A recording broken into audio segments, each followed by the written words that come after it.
Pertama-tama gue mau mohon maaf lahir batin dulu kalau lo masuk video ini dari thumbnail. Kalau memang ada cara cepat dan mudah jadi kaya, pastinya udah nggak ada kemiskinan. Unfortunately, kemiskinan masih jadi PR besar kita bersama. Yang mau gue bahas kali ini adalah FIRE, Financial Independence Retire Early. Financial independence di sini artinya lo udah menyiapkan kekayaan yang cukup untuk menjalani kehidupan yang nyaman tanpa tergantung pada pekerjaan. Terus kalau nggak kerja ngapain? Lo bisa tetap kerja dengan pekerjaan yang lo mau atau retire early alias pensiun dini. Tapi di sini pensiun dini ini sifatnya opsional karena kalau lo happy dengan kerjaan lo, ya ngapain juga pensiun.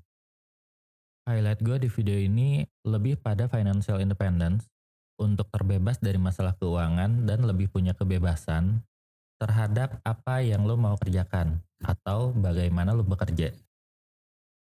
Ada beberapa alasan kenapa kita perlu menuju financial independence. Yang pertama,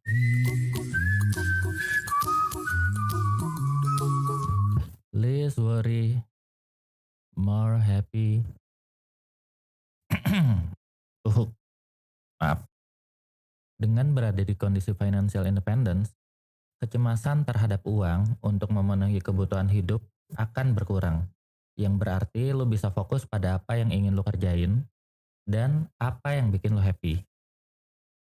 Yang kedua, lebih punya pilihan dalam mengambil keputusan. Untuk ngasih gambaran, ada banyak hal yang nggak disukai banyak orang dari pekerjaannya. Misal, harus kerja di kantor, padahal maunya kerja dari rumah. Atau lingkungan kerjanya toksik, drama, dan sebagainya. Atau sesimpel lu bosan sama kerjaannya. Tapi kenapa sih masih dijalanin? Ya karena lu masih bergantung dengan kerjaan lo. Kalau lo masih bergantung pada pekerjaan lo, seringkali lo akan bertemu situasi terpaksa, berat hati, menggerutu, dan sebagainya. Sayang banget jika ini berlangsung lama, apalagi berpengaruh pada kehidupan lo. Karena pasti pengaruh-pengaruh hal yang tidak menyenangkan tadi akan lo bawa mungkin ke orang rumah, mungkin ke teman-teman, dan pastinya dampak paling dekat adalah pada diri lo sendiri.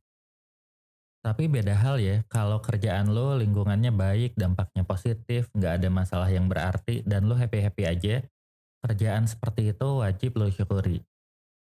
Di sini gue bukan mengajak lo untuk berpikir negatif tentang kerjaan lo sendiri yang ukur. Balik lagi, kalau lo financial independent, lo bisa menentukan kriteria pekerjaan seperti apa yang mau lo kerjakan atau bagaimana lo bekerja. Ngomong-ngomong soal kerjaan, gue juga bakal share cerita pengalaman kerja gue sampai akhirnya gue mencapai angka FIRE gue. Di video terapis saya, link videonya bakal ada di deskripsi. Itu tadi poin 2, lebih punya pilihan dalam mengambil keputusan. Gue rasa gue kebanyakan ngomong untuk poin ini karena pekerjaan tuh sesuatu yang kita jalani lebih dari separuh hidup. Rata-rata ya kalau ada umur. Maka sayang banget kalau waktu yang lebih dari separuh hidup ini lu jalani dengan gak happy. Kita lanjut ke alasan yang ketiga kenapa kita perlu menuju financial independence. Yaitu memutus rantai generasi sandwich.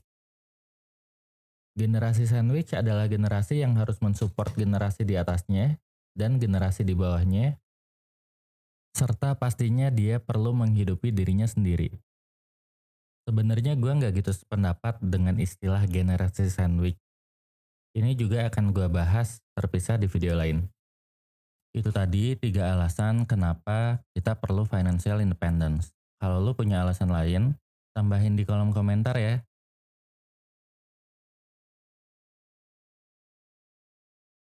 Penting banget nih untuk punya alasan yang kuat kenapa lu harus financial independent. Biar lu punya arah, sehingga pikiran dan tenaga lu terarah pada yang menjadi tujuan lu. Setelah lu paham alasan kenapa lu harus financial independent, yang lu perlu pikirin berikutnya adalah Gimana caranya? Yang pertama, ketahui situasi keuangan lo. Caranya, catat pemasukan dan semua pengeluaran dan tandai mana yang wajib, mana yang enggak. Dan upayakan pengeluaran yang enggak wajib bisa lo kurangin. Selain jadi lebih aware pengeluaran lo kemana aja, setelah ada catatan keuangan ini, lo bisa set budget dan goals yang masuk akal buat lo. Untuk cara melakukan catatan keuangan, cek link di deskripsi ya. Yang kedua adalah be smart spender. Gue di sini nggak bilang hemat, karena kalau hemat aja akan kurang untuk lo bisa financial independence. Bahkan, pepatah hemat pangkal kaya, gue pikir nggak relevan sama sekali. Menurut gue pribadi, hemat itu seperti mekanisme defense yang agak primitif. Walaupun defense penting, tapi kalau lo mau maju, yang lo perlukan adalah alokasikan uang lo pada hal-hal tepat dan bisa membangun karir atau aset. Boleh banget untuk nggak setuju, coba kasih pendapat lo di kolom komentar. Anyway, berikut ini beberapa tips untuk menjadi smart spender. Yang pertama, pertimbangkan apakah sesuatu yang mau lo beli memang lo butuhkan, memberikan value atau tidak. Yang kedua, pertimbangkan cost per use, cari pilihan terbaik bukan hanya dari sisi harga, tapi juga dari kualitas. Dan lo bisa pertimbangkan untuk beli barang bekas. Lo bisa cari promo, tapi hati-hati jadi terburu-buru dan mengesampingkan pertimbangan-pertimbangan lain. Kalau memang udah sesuai pertimbangan dan promonya oke, nggak ada salahnya lo gas tuh promo. Yang ketiga, alokasikan untuk beli kursus atau sertifikasi yang bisa upgrade skill atau karir, karena investasi terbaik adalah pada diri sendiri. Yang keempat, alokasikan hadiah dan sedekah. Saat lo memberikan kebaikan, kebaikan bakal datang lagi ke lo. Yang kelima, alokasikan untuk investasi yang lo udah benar-benar ngerti. Itu tadi cara-cara untuk jadi smart spender. Feel free ya kalau mau nambahin di komen. Kita lanjut ke cara yang ketiga untuk bisa mencapai financial independent, yaitu tingkatkan penghasilan. Ngomongin penghasilan, lo perlu tahu ada 3 jenis penghasilan. Yang pertama ada active income atau earn income. Di sini lo menukar uang dengan waktu lo pada sebuah pekerjaan. Yang kedua ada portfolio income atau capital gain. Contohnya beli tanah di tahun 2018 harganya 100 juta, sekarang di 2023 harganya 400 juta. Tergantung lokasinya juga ya. Contoh lainnya, beli emas di tahun 2018 harganya masih 600 ribuan dan tahun ini 2023 kisarannya udah 1 juta.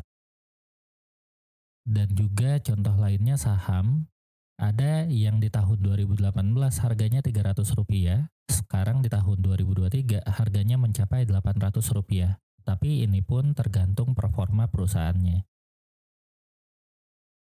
Kita lanjut ke penghasilan jenis ketiga, yaitu passive income.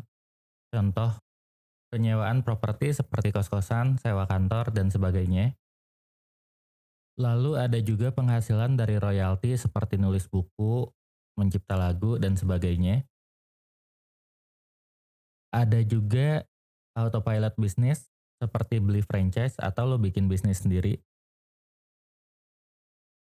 Ada juga dividen saham dan ada juga deposito. Dari 3 jenis penghasilan tadi, portfolio income dan passive income yang memungkinkan lo financially independent.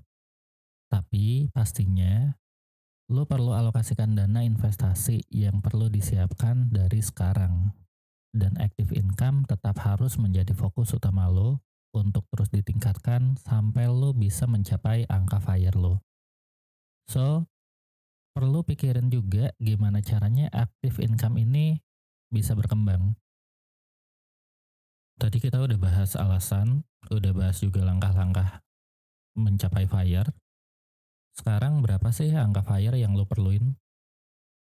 Yuk kenalan dulu sama The 4% Rule. 4% Rule ini diteliti oleh 3 orang profesor di bidang keuangan dari Universitas Trinity. Mereka membuat penelitian tentang dana pensiun yang menganggap lu bisa ambil 4% per tahun setiap tahun saat lu pensiun, tapi dana pensiun lu nggak akan habis.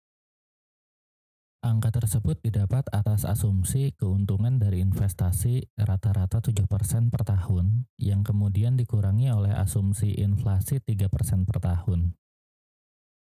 Jadi 4% adalah batas aman penarikan yang akan ketutup dari 7% keuntungan investasi dikurangi 3% inflasi.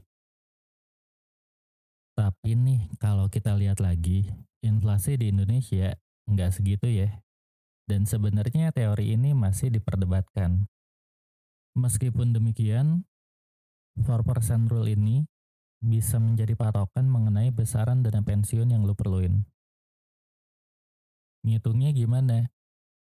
Sederhananya, dana pensiun sama dengan pengeluaran tahunan dikali 25. Angka 25 didapat dari 100% dibagi 4%. Contoh, kalau pengeluaran 4 juta per bulan, yang berarti 48 juta per tahun, dengan memakai 4% rule, itu berarti dana pensiun sama dengan 48 juta dikali 25, sama dengan 1,2 M. Ini belum mempertimbangkan usia target pensiun dan inflasi. Gue udah coba bikin fire kalkulator yang lo bisa coba di orangmudah.id/hitung fire. Linknya ada di deskripsi. Di sini lo tinggal masukin nilai pengeluaran rata-rata per bulan, let's say 4 juta. Usia saat ini let's say 25 dan usia target pensiun let's say 45. Angka lainnya akan terhitung secara otomatis dari 4 juta per bulan yang berarti 48 juta per tahun dan mengalami inflasi setiap tahunnya katakanlah 3% sehingga nantinya ketika usia pensiun pengeluaran tahunan adalah 87 juta yang berarti bulanannya 7,2 juta per bulan. Dana pensiun yang diperlukan adalah 2,16 M dengan perhitungan investasi target return 7% per tahun, 20 tahun menuju usia pensiun. Investasi per tahun yang dibutuhkan adalah 52,9 juta dan investasi per bulan yang dibutuhkan adalah 4,4 juta. Dan di sini juga ada minimal penghasilan per bulan yang lu butuhkan yaitu 8,4 juta. Kalau penghasilan lu saat ini belum sesuai, jangan khawatir, tetap optimis dan berusaha untuk meningkatkan penghasilan. Gue sangat menyarankan lu untuk mempelajari skill yang menawarkan income lebih tinggi. Di channel ini juga gue akan share beberapa opsi profesi atau sampingan yang bisa bantu lu untuk dapetin income 2 digit per bulan. Seperti video dapetin $1.000 dari web design. Linknya akan ada di deskripsi. Dan itu tadi bahasan tentang FIRE. Semoga bermanfaat. Sampai ketemu lagi di video yang lain. Bye.